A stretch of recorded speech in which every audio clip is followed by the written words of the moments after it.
Samantala, sunog ang gumising sa mga residente sa Barangay 32 sa Caloocan kanina pong madaling araw. Nasa 20 pamilya ang apektado. Balitang hatid ni James Agustin. Nilamon na nangangalit na apoy ang magkakadikit na bahay sa Barangay 32 Caloocan City mag-alauna ng madaling araw kanina. May punto pang may maririnig na pagsabog.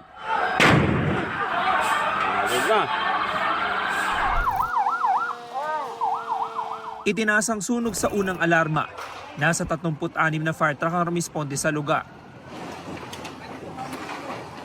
Ang ibang bumbero kailangang pumeso sa bubong para malapit ang makapagbuga ng tubig. Napula ang sunog matapos ang halos 50 minuto. Isa sa mga nasunugan ng pamilya ni Artemio, imahe ng Santo Niño at ilang damit lang ang nadala nila sa bilis ng pangyayari. Bigla na lang kami tumakbo nung nasa kabilang ilog na yung sunog. Malaki na. Paggising namin medyo malaki na. Tapos wala, taranta eh. Ginising ko lahat ng mga kamag-anak ko para lahat na nangungupahan doon sa ano na yun, pinigising, para makalabas lahat. Wala namang naisalbang gamit ng pamilya ni Edwin. Nagtamo siya ng paso sa kaliwang kamay.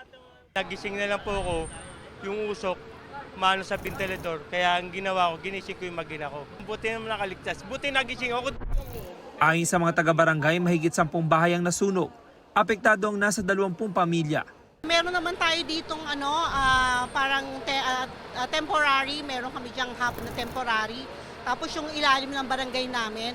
Pero kung kukulangin tayo talaga, yung basketball court natin is available.